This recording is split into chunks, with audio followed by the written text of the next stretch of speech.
كم مرة يا اخواني نقول او نسمع الله اكبر خلال اليوم؟ شوف الاذان في 6 تكبيرات، 4 اول شيء واخر شيء اخر 2، 6 ب5 اذانات، هذه 30 مرة انت تسمع الله اكبر. الاقامة فيها 4 ب5 بعد، هذه 20 50. الصلوات الخمس الله اكبر تركع، الله اكبر تسجد، تقوم ترجع كم مرة تقول الله اكبر في خلال الصلوات الخمس؟ 94 مرة انت قاعد تقول الله اكبر. النوافل الرواتب 12 ركعة والوتر تقريبا 100 بدون كسور. اذكار بعد الصلاة سبحان الله والحمد لله والله اكبر 33 في 5 هذه 165 انت قاعد تقولها. اذكار النوم تقول الله اكبر 34 مرة سبحان الله والحمد لله 33 مرة. مجموع كبيرات اللي تقولها أو تسمعها في اليوم أكثر من 400 مرة. لما يا أخوة؟ ليش لازم تمر على سمعي وتمر على قلبي كلمة الله أكبر في اليوم أكثر من 400 مرة؟ شنو الحكمة من هذا؟ الله عز وجل يعلم أننا نحتاج أن نسمع ونقول هذه الكلمة دائما، لأن هذه الكلمة جدا مريحة للقلب. لأن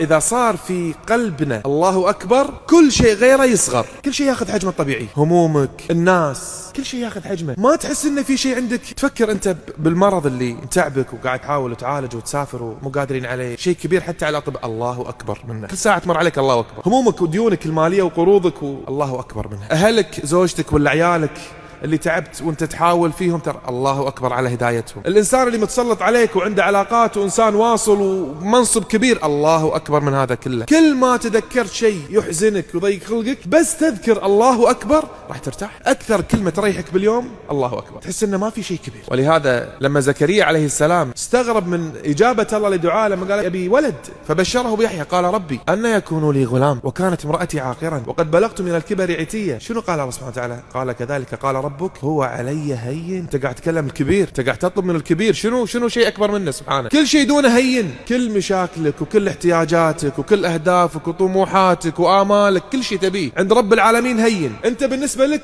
شيء مستعصي عليك، شبه مستحيل. هذا بالنسبه لك انت، بالنسبه لقدراتك، بالنسبه لامكاناتك، بالنسبه لطاقاتك تقيسها عليك انت، لكن لما ترفعها عند الله سبحانه وتعالى الاكبر هو علي هين. ولهذا النبي